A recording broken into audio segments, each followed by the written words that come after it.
So, Vivek and Nitin, I said that a journey which is presumed to be great, a journey, an evolution program, evolution of your knowing or your knowing ability or evolution of your doing or the competencies to do the doing of whatever doing you undertake, or the path towards getting possible complete clarity of your being, knowing, doing and being, should ideally begin with concept analysis or concept clarity. Concept analysis is to develop concept clarity. Why? That was the question.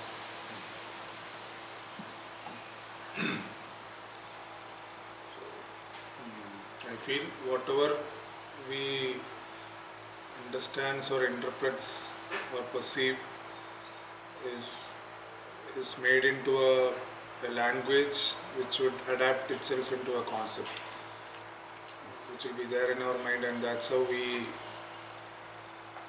interpret further things. Once maybe like a definition kind of thing. Once we understand this, certain things, this is how it works. We make it into a concept, something like a concept in our brain, or I don't know where, but yeah. And with that we understand another thing using this concept. So knowing what all concepts we have in ourselves would be better to maybe untangle it, or maybe drill it further, or to even clarify or even change. That's what I Okay. For the time being, what is your perception? My perception is basically concepts are ideas that we develop either by ourselves or we get it from society. But sometimes what we perceive and what others perceive differs. So we need to get a clarity on what idea we want to conceptualize. And based on that we can move forward to get wisdom. That's what I get. So we need to form a concept, or the definite version of of our ideas. That's what I think is idea, the concept analysis is important. Alright, both of you are right. But before that, you have to get a concept about concept itself. Yeah. So the English term concept means a mental impression. I mean the dictionary meaning. By the way, Vivek, idea also means the same, mental impression. But there is a slight difference between the mental impressions of a concept and of an idea.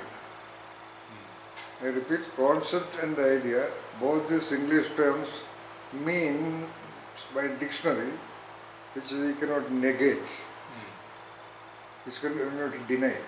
Or nobody in the world can deny, so long as English language and its lexicon is acceptable and agreed upon.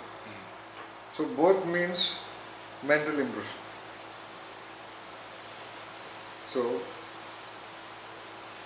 the mental impression referring to the concept of concept is that of a single term, single word, like beauty, life, love, worship, prayer, learning, training, studying, behaving, expressing. A single term mostly. But there can be a combination term like reassess. Actually 2 words. Reassess, etc. Whereas the mental impression implied by the concept of idea is that of a minimum a sentence or a paragraph or a unit of some observation or perception or feeling or philosophy or whatever. It is a relatively definable unit, like algebra. Sorry, algebraic equation. A plus b the whole square. It's a technical example. Or Freud conceptualized 3 layers of the structure of mind, named id, ego and superego. There are so many concepts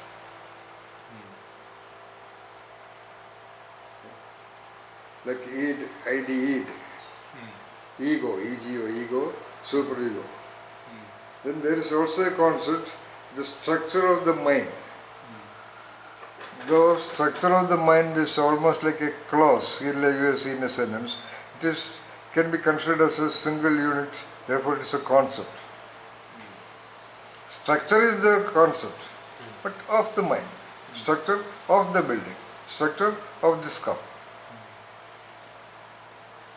But Freud conceptualized id, ego and superego as the basic structure of the mind.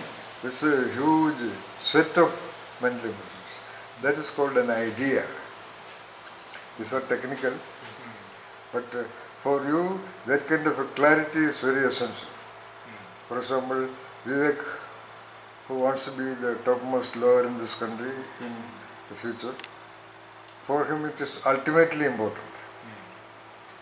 For anybody also. And for you, who wants to be taking leadership at a global world level. It is because, Vivek said, Nitin said that it is essential for our journey of understanding. 100% yes. But it is essential for 2 more significant aspects of evolution.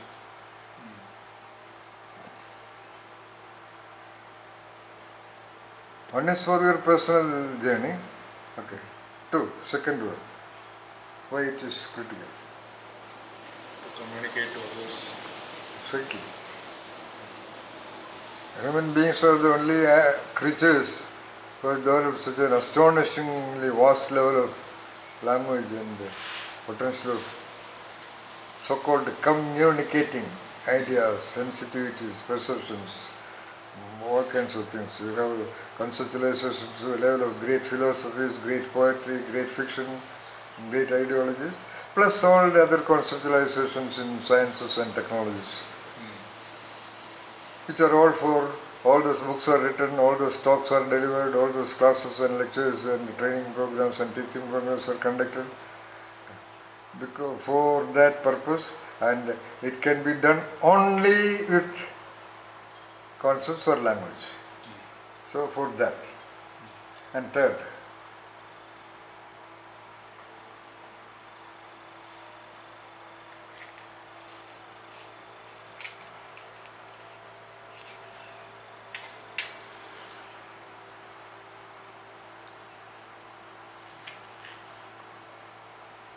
To explore the unknown. okay, go on. I want to tell you, don't get bothered about unusual questions. These are all questions or these are all ideas, mental impressions, either of concepts or ideas, which normally nobody is concerned. Even if concerned, they don't feel the significance of it. Even if they feel the significance of it, they don't feel the need of it. Proceed.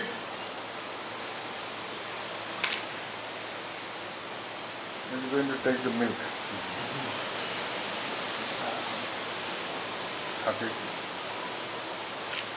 Amay also can be here, okay?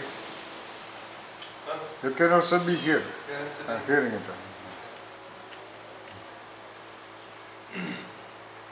So third,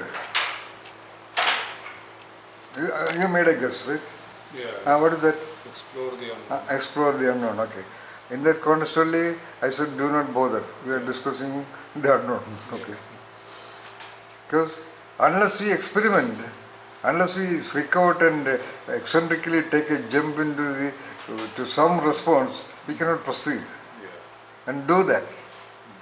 Not necessarily you, but you. A lawyer cannot all the time do it. But a lawyer should be competent in that. Because only that jump will give him that final turning point clue in a complex case. So, freak out. So, whatever that comes to the mind, if that freedom of the same mind has to be recognized, has to be appreciated. It shall never be looked down upon, because they are the genuine response of that something unknown within you. Of course, conceptualized, like he said, conceptualized by your available language. There could be little bit errors, possibly. That you will know when you try to rephrase it or retry that. Okay. So even if it is 100% so-called wrong or incorrect, we have no right to disregard it. First of all. Secondly, just don't do it. Because it is so disadvantageous that we are actually training our system to just you shut up, talk only about what is clear. Let that be, that is something wonderful, but that is for the lucky majority who can comfortably stay in their environment and do their job. But a creative genius, a mystic genius, somehow allows the responsibility to freak out and live an eccentric journey into the unknown. And who only created all that has been created in this world, which the great majority is enjoying and living a comfortable life, from a pencil to paper to mobile phone to race car to satellite. Okay? So that's a different story altogether. So just freak out with the nonsense. This morning, myself and Vivek were having a little chat outside over a cup of coffee. So instantly we came out on a topic, I don't remember the topic. Anyway, I was referring to mostly reported presence of a joker in every court, a close friend of every real emperor, I mean king. Like our Birbal of Akbar, Tennali Raman. Who else, Amaya? Other than Birbal? There is one more guy. Nasruddin Shah. Hoja. Nasruddin Hoja. There are so many comic books about them. But not so-called low class, very creative jokes. And in world-class films, very good theatre. Who script writer is very original. When they create such scripts, there will be a so-called joker or a so-called conventional fool with the hero. And he will be most of the time talking eccentric ideas, nonsense, so-called nonsenses, erratic statements and all that. But the other guy, being highly creatively sensitive, he would get a clue. So you should personally cultivate a Nasruddin Hoja in your internal dialogue. The one who talks any bullshit. Not necessarily to other people, but to yourself. That gives that freedom of a kick, a whack on our rigidity. And the king would have been appreciating this guy's freedom of thinking, at least to cut a joke before a court of ministers and other learned people. So, freak out. Then only we can proceed. Because the purpose of this program or the method of this kind of an interaction is not my telling you everything. Of course, I will tell you, give you the knowing, required knowing. And the doing of experimenting with that knowing, doing of freaking out with that knowing, and doing of playing around with that knowing is your responsibility and duty, so that your engines will get that kind of an experience But if I give you an answer like a teacher, then that thought process, that playing is over. This I had told to Nitin some time back.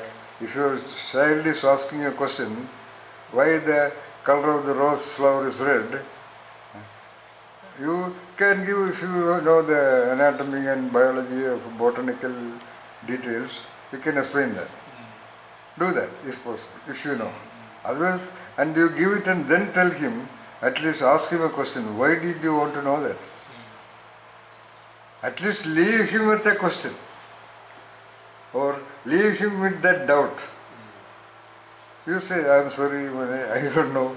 You have this question, why don't you find out? Why don't you go and ask the flower? So put him into a situation where he is compelled to continue the further evolution of that question originated in him. Same is the process here also. Then one more thing in this context I want to tell you that I have discovered that everything has minimum 3 linkages. There is a topic called linkage analysis. We will discuss it in details there. But in a training program, when the concepts comes, it has to be explained. It has to be at least briefly discussed. So that is minimum linkage. Linkage meaning connectivity or connectedness or connector. Okay.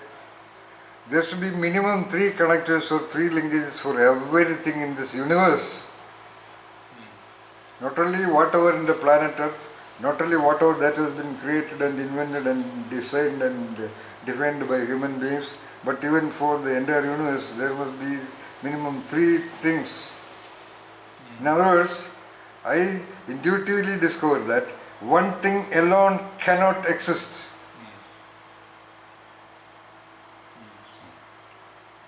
Let us, for the sake of a joke, say, let us say it is the so-called single, so-called great creator. It alone cannot exist, even if it is the creator. Now, why I can be so sure is, if it alone exists, how I will even talk about it? That is a logical question, but it will exist where? It needs a plane, a space to exist. So too, okay. Then the third is, when these 2 things see each other, there will be a resultant interaction.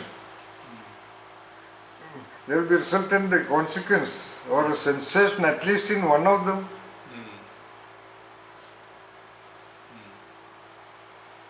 So 3. This is my concept, but if you look into the philosophical literatures, you can always see the concept of Trinity. Especially I think Christian philosophers talk about the Trinity. What is it called? Father, Son and Holy Ghost. Holy Ghost. Father, Son and Holy Ghost. And then in our India, Brahma, Vishnu, Maheshwara. Or corresponding activities of them, Srishti, Sthiti and Samharam. Creation, sustenance and destruction. Then, anyway, so I asked you 1, 2, response to that question. Why concept analysis is, or concept clarity is important. First thing you said. Then I asked for a second thing, that also you said. Then I said third. This you should follow secretly. Don't tell this to everybody. In other words, you can experiment. You take anything, there will be 2 more things. You take the only one solution, there could be 2 alternate solutions also.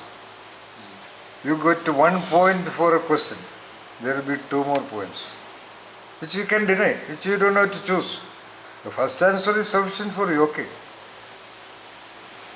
But for your own, intellectual extravagant development, freaking out. When you do some exercises in your notebook, you must try for 3 things, 3 reasons, 3 linkages, 3 causes. What? For everything. For ideas and all, it could be 3 into 3 into 3. You know, because these 3, each one of them will have further 3. In fact, one of my young trainees some 20 years back by name Balagopal was only doing his first year BSc Physics, was a genius in physics and mathematics. By the way, who got mentally unsettled because of your genius. He used to talk to Stephen Hawking. Heard of him? Stephen Hawking, yeah. That kind of a guy. Then he loved it so much and he created an equation for it with a diagram. Yeah. Somewhere there it is. And as soon as we say something, he will put that equation and say, how many more circles of trinities can be there? Because what is our condition? For everything there will be 3. So for first thing this 3, then for each one of these again 3, for each one of that again 3. But there is a possible probable limit. So he could calculate that limit. Yeah. And one day he brought a huge diagram in which there was something like a 97 or something like that, and outer ring. So first 3, then 3, then 3, like something like that. Anyway, that's not important. At least for us, the 3 is very important.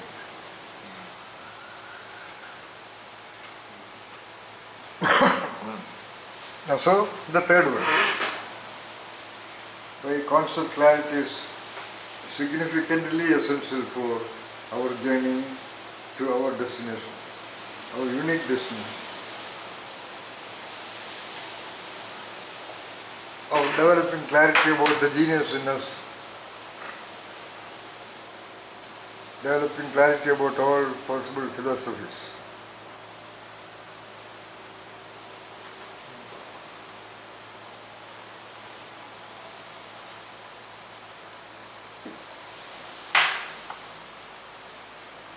What are you thinking now? Are you aware of what you are thinking?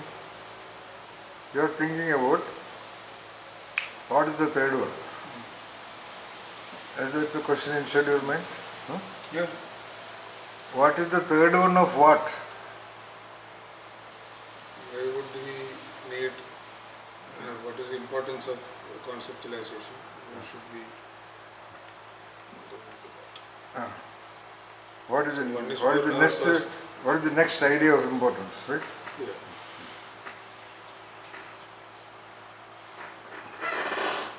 Of conceptual clarity vis-a-vis developing knowing.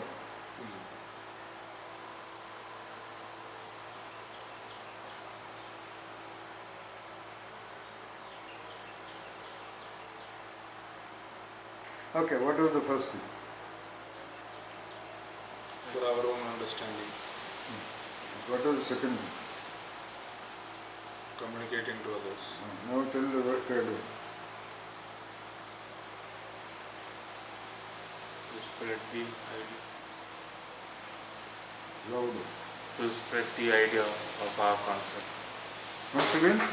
To spread our idea of the concept. Okay. How do you explain that?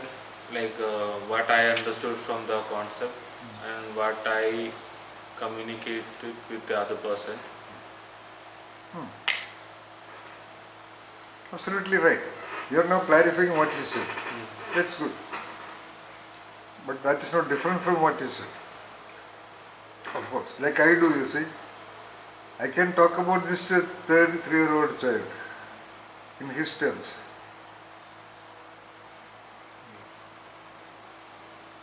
I can talk this to any audience in the world. So that is actually because concept clarity. That means, what is concept clarity? A clear mental impression about what I am talking about.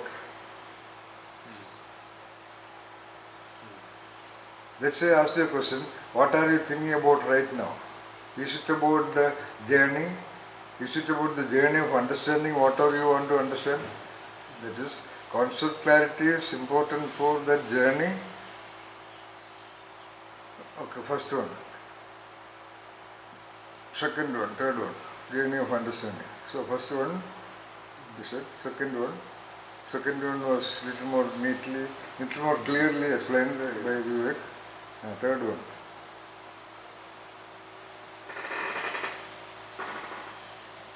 Third one is the third one, it is different. There may be a little bit of touching with things, but there is a clear identity to the third one.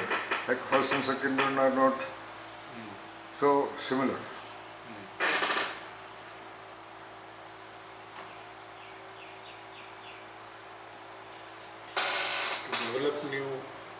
To develop new concepts. Good point. That is the ultimate purpose. Out of all this learning and understanding, you have to develop new perspectives, new concepts. Maybe to talk about it to an audience, or to write a document, or to create a book, or to explain to a particular person.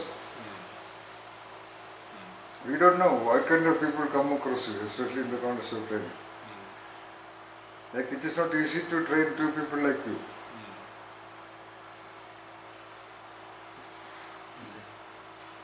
So, though you are not coming up with the real questions as of now, but towards the end of it will come. Now, this is already connected with something that you already said, first one. But of course, as I said, all this are further what you call expansion or development, real development of concept clarity. What did you say? Yeah, to create new concepts.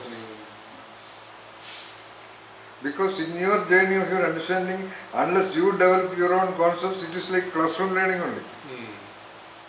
It is not much different. Now it is different because it is not in any textbooks in the world. What we discuss now in this session, they are not there in any books that I know of. That is true. But nevertheless, you have to also equally train your system, train your engines, sharpen the sword of your understanding to cut across any new concepts into multiple pieces.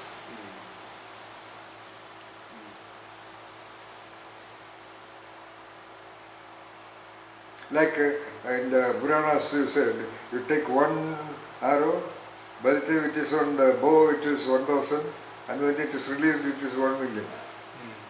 You may get just one concept. I can do that. Just give me any concept. I can give a talk minimum for half an hour to an audience. Yeah. That's what I have always done. I don't need any preparation. I'm just, I talk about me, not as me, but as a sample. While I am partly proud about that also. While many other trainers that I know of, they prepare from journals and books and all that, they give examples of Albert Einstein or somebody else to talk about a concept. I can most of the time talk about my own example. I want you also to be at that level. Otherwise, in principle, you are not really eligible to talk about or instruct somebody else that which you have not practiced. In principle. But you can give him guidelines on anything that he is doing. Like I train computer programmers, I do not know anything about that. But I can guide their thinking. But you personally are interested in liberating across the spirits of people. Right? There shall not be any limitation for you. Do you understand Vivek also? Vivek has to be much more careful. Because Nitin, when you are addressing an audience, you get the free time and you can revise sentences, you can reconceptualize sentences, you can re-explain sentences. But he, in a critical argument before a learned judge sitting there, and the opposition lawyer is waiting for an opportunity to trap him, his every word has to be like a sword.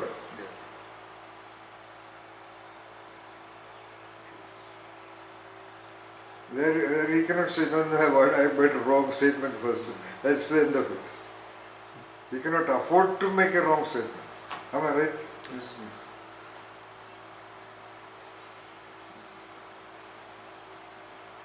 I don't mean to say that other lawyers do that, but I don't know about what other lawyers do, but I know this is the greatest lawyer. Yeah. That only I know. Though I do not know any lawyers. See? Because I understand the law, I understand the lawyer, and I understand the case. That's all.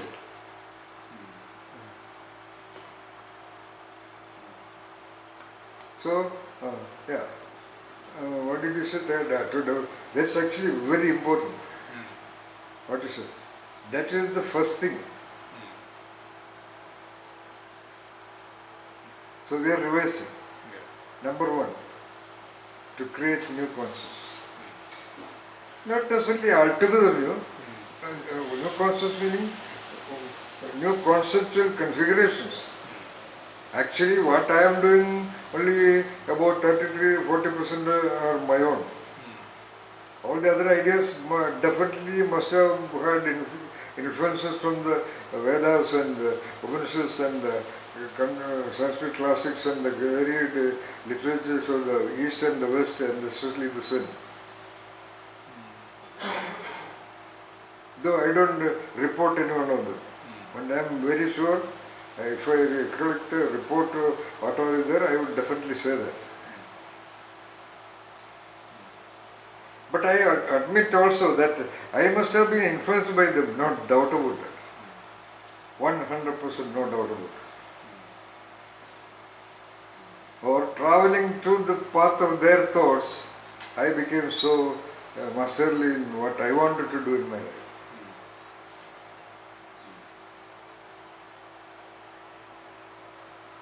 So, first thing is good.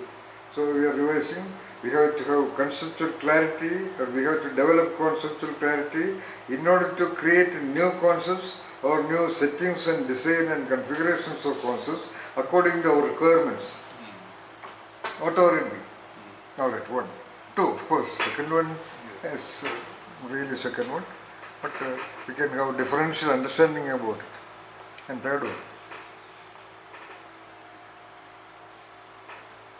To know where, how and when to use it. That's all implied in the second one. You see, that is not necessarily connected with concept clarity. You said to know in advance where to apply what? The concept. Any concept. Yeah. That means what to talk, you are asking. What to talk, when to talk, how to talk. That is connected with the second one. Anyway, that's not connected with the concept clarity. Okay. That is connected with something else. So your attention thinking and all that we will connect later. That's also very important, definitely. But that is not necessarily connected with the concept clarity itself.